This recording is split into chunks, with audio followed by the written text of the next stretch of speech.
Hey there, studio owners. Do you ever feel like your class offerings are a little bit stuck in a rut? Maybe you're worried that your clients are getting a little bit bored of the schedule or what's in them or what's on there. And maybe you too would like to spice things up a little bit. Now, keeping your classes fresh and engaging is crucial for retaining clients and getting new ones in the door. So today on the Pilates Business Podcast, we are getting creative with innovative programming. I'm going to be diving into ways that you can perhaps breathe a little bit of life into your schedule and keep your clients coming back for more. Well, hi there, I'm Seran Glanfield. I'm a business and marketing strategist just for boutique fitness studio owners like you. If you're ready to be inspired and make a bigger impact, you're in the right place. All you need are a few key strategies, the right mindset, and some support along the way. Join me as I share the real-life insights that will help you grow a sustainable and profitable studio. This is the Pilates Business Podcast. Welcome back to the Pilates Business Podcast. I'm Seran. I'm so happy to be here with you guys again this week. And thank you so much for listening in. I'm loving hearing the feedback that I've been getting about what you like to hear about on this podcast.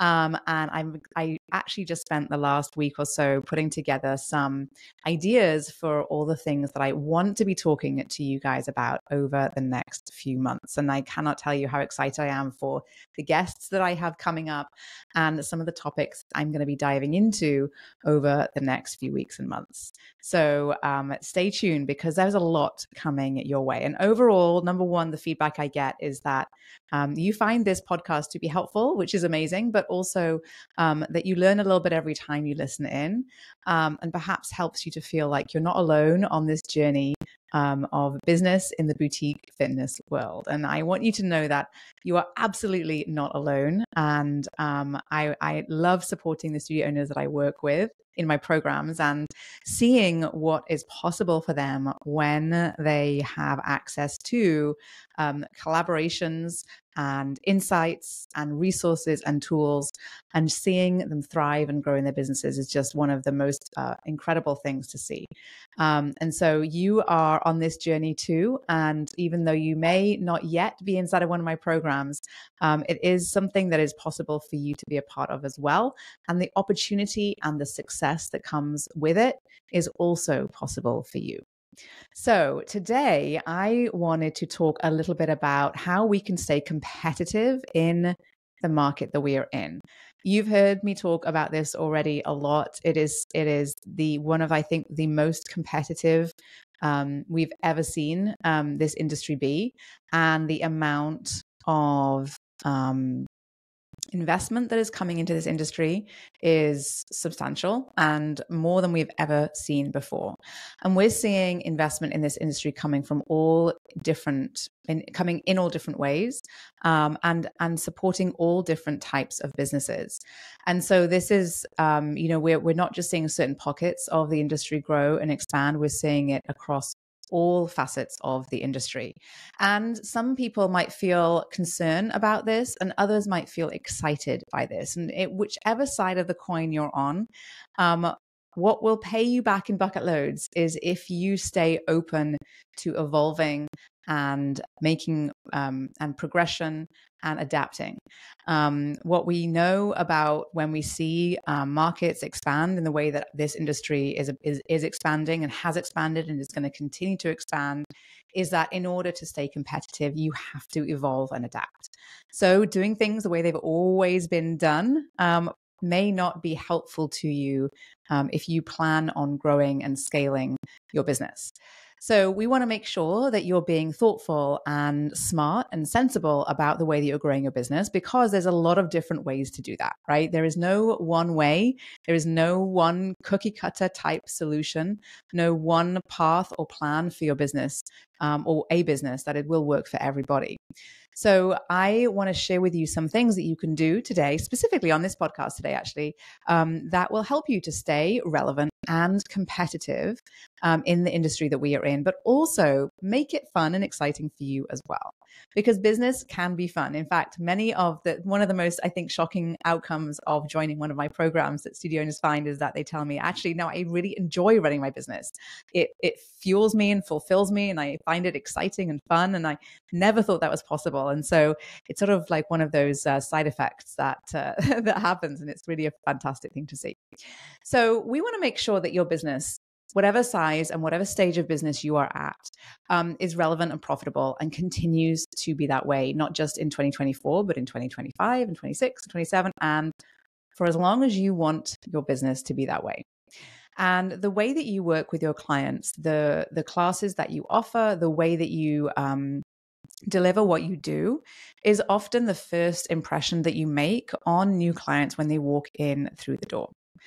And we know the importance of having a strong foundation in Pilates and in bar and in yoga, right? We want to make sure that people have a really solid understanding of the method before we start perhaps throwing advanced sequences and exercises at our clients. But what we can also do is be quite innovative with the way that we deliver those classes and the way that we talk about those classes. And when you are evolving the way that you deliver what you do and being a little bit more innovative with your programming, it can truly set your studio apart and perhaps even open up your studio to a wider client base. So whether you are looking perhaps to cater to specific needs or to target a new client type or a new demographic, or perhaps to fill a particular class at a particular time of day, something I know that is a challenge sometimes, or even because you want to evolve based on what you have learned and now know, and because you've developed your own expertise, this episode is going to help you with getting access to some ideas and some tools that perhaps might breathe a little bit of life into your class schedule and the way that you deliver what you do. So let's just start off by taking a couple of minutes to talk about why innovative programming matters. Now, you may have been in business for 2 months, 2 years, or 20 years, right? No matter how long you have been in business, there are two things that your business really does need. Number one, you need to get new clients in the door on a consistent basis. No matter how successful you are, no matter how great you are at keeping clients, there will be a natural rate of attrition. So you need to be constantly thinking about how you get people in the door. And that means you need to stand out from the competition by offering a very unique way of doing things or being able to share what it is that you do in your studio that is unique. Now, if you're thinking, but I do the same thing as other people, that's okay.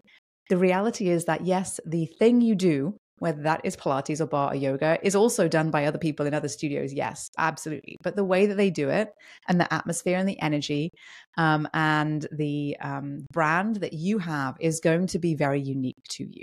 Okay. And it's really critical in your marketing. But before you even start marketing, ahead of that marketing, to get super clear on what that looks like for your business and for your studio. And this is your brand, this is your experience, this is your brand promise. And this is really quite fundamental to being able to design a business that has the capacity to grow and scale. So you want to stand out from the competition by delving into and being able to articulate what it is that you do that is unique and special, and who it is that you cater to with your services that you offer. Okay. And so using those messaging, using that language, and using that to attract new clients is critical. And the second component is you need to be able to retain clients, right? And this means you want to keep your existing clients hooked on what you do. You don't want them to get bored. You don't want them to get lazy about coming. You want them to stay enthusiastic and stay excited about what's happening in your studio. And this, you can do this in so many different ways inside of my Thrive group coaching program. Every single month, I give my studio owners a way that they can engage and retain their clients with different challenges and phrases they can use and emails they can send. And so there is so many different ways that you can do this, but it's really important that you are focused on how you can do that. It is, as a business owner, a part of your job if you want to be successful and stay relevant and profitable in this industry. So innovative programming matters because you want to have access to a new client base on an ongoing basis. Consistently attracting new clients into your business is going to help you grow and scale, and you want to retain those clients. Okay. If your business isn't growing, it's because one of those or both of those are not working so well in your business. Okay. So this is why we really want to think about how we're delivering our services and what that looks like and how innovative we are and how perhaps we're reflecting that innovation in our marketing messaging. Okay. So it's critical. We know that. We're on board with that. And we know that it makes a huge difference. So where do we go and where do we start if you're thinking, I don't know how I would incorporate that into my studio, or I'm not sure that it fits for me. I'm not sure that's what I want to do. Let me talk you through some ways that how this might perhaps look for you inside of your studio. Now, number one, what we've seen as a result of this huge focus on well-being and wellness over the last 5+ years or so is that we have seen some big trends occur and a huge shift in focus where, when we think about the fitness industry 20 years ago to what it looks like today, it's a very different world where people may have in the past been very focused on calorie burn and slimming down. This is not the industry that we are in today. There is a lot more focus on longevity, on well-being, on wellness, on mental health, on strength, resilience, and using movement to be confident and happy and avoid pain and depression. There is a lot more to it than simply calorie burn. And I'm sure that over the course of your business that you have incorporated some of these this into the way that you think about what you do as well, because most of you guys listening to me do what you do because you know how it makes you feel and you want to share that with others, right? And so there is a lot to this and a lot more to this than just simply, a checking the box of, that 30, 45-minute exercise, right? And so you want to make sure that you are staying relevant by tying what you know about what it is that you do to what you see happening in the industry as a whole. Okay. So staying current with the trends and keywords and things that people are excited about in fitness and wellness and movement and being able to associate that with what you're doing is going to help you to stay relevant, to help your clients to see you as very relevant to them, and that you are someone who can help them perhaps be a part of what is happening right now in this industry. Okay.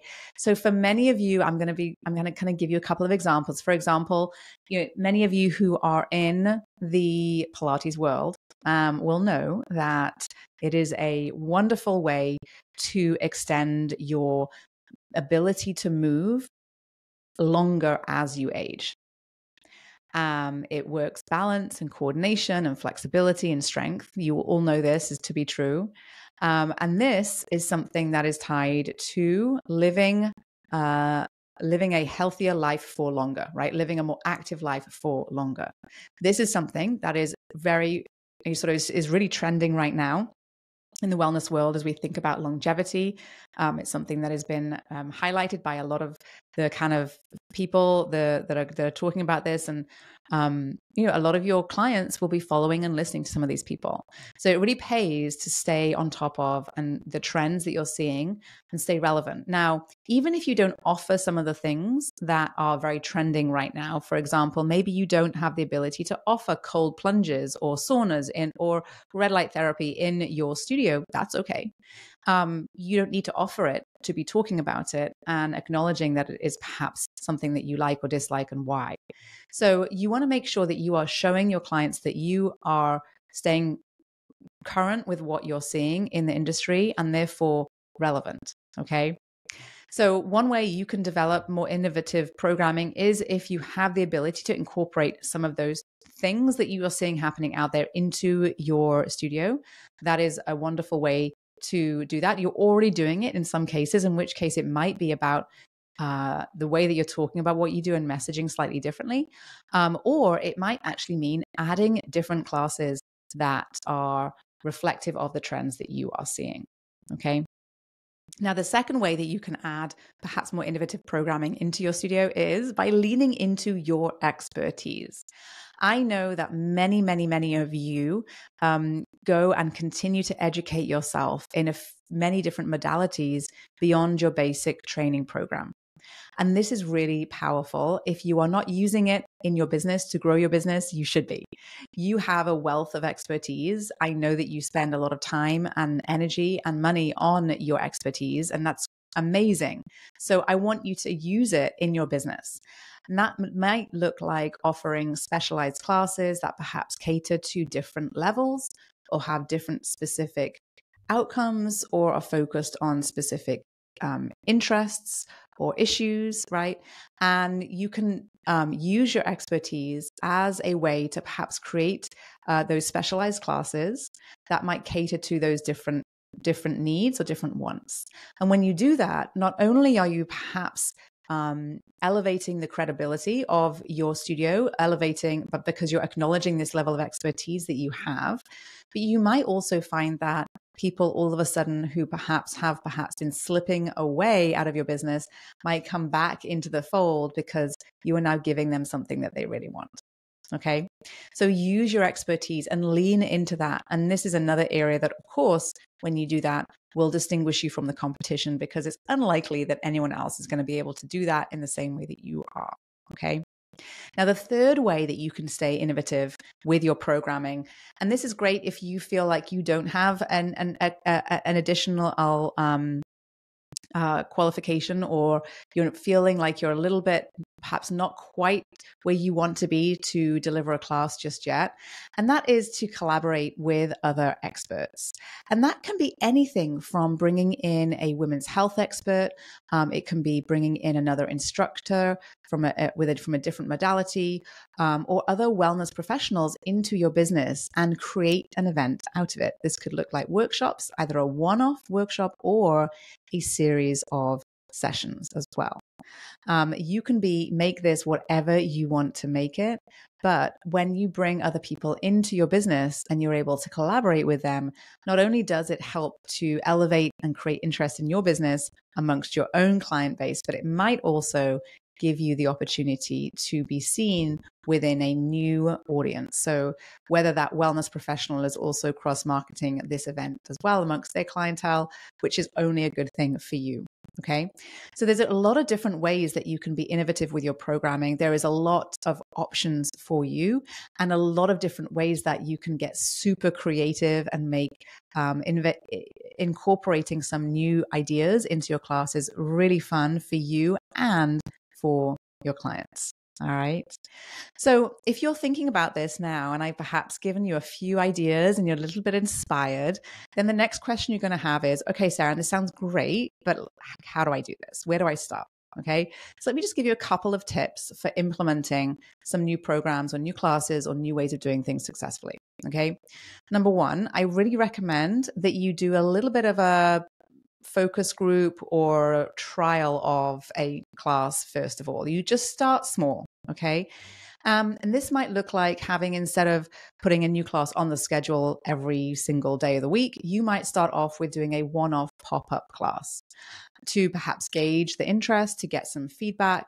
And when you do this, it's really important that you take the time to speak to the participants ahead of the class, during the class, and after the class, and see what you might want to add, adjust, or change. The feedback you're getting is going to drive the way that you market that class and how you deliver that class going forward. So you want to make sure that you are avoid sort of creating a lot of confusion amongst your clients. So be super clear with them about what is happening, when it's happening, and how it's happening, and then make sure you get as much feedback as possible. Okay. And this can happen either through surveys or through just, informal conversations that you might have as the client is leaving. And that will help you to really understand their preferences and their needs so that you can tailor the offering to what they already want, which is an amazing way to sell something, right? Give people something they already want. So you want to make sure you're gathering feedback and starting small. Now, the other thing I'm going to recommend to you, and it's going to sound really obvious when I say it, but I kind of feel like I need to just highlight this to you as well, which is that you do need to promote this class. And when I say promote this class, I mean like really promote it, okay? Not just like putting it on the schedule and then sending one email and putting one social media post up. When you are promoting something and you do it well, what you're doing is looking for every single opportunity to create buzz around your new offerings through social media, through email, and in studio announcements. This is not a one-time thing. All right. When people tell me, oh my gosh, this class is not working, I took it off the schedule, I'll say, okay, well, that's interesting. Let's have a quick assessment of what happened and what went wrong. All too often, there was very little to no promotion of that class, and it really sucks, frankly. So we want to make sure that we are putting a lot into that promotion, and using that feedback that your clients give you about that class will help you to know how to talk about it with your clients. If you couple that with some fantastic messaging, then you'll find that you will have a full class or workshop immediately. Okay. So, quick tips for getting started means starting small. It doesn't have to be a huge ordeal to start with. I would encourage you heavily to gather feedback. And when you do decide to go ahead and move forward, be very, very active in promoting that event or that workshop or that class or that series or that new offer. Okay. So there you have it. A few ideas for you on how you can innovate some of the sessions in your schedule and update some of your programming. I would love to hear from you if you've had some other ideas about how you can do this. But I really encourage you to think about how you can stay ahead of the game in today's competitive landscape. By embracing perhaps updates and staying relevant and innovative, you will keep your classes fresh, you'll keep your clients excited and engaged at your studio, and you'll find that your business really, truly thrives. Please, please, please don't be afraid to perhaps step out of your comfort zone a little bit and experiment. One of my clients reminded me the other day that that's where magic happens, and it's so true because it's your creativity and your passion and your expertise that truly is the driving force behind the success of your business. Okay, so don't be afraid to lean into it and innovate. So I hope this was helpful to you as you go about building your boutique fitness studio business.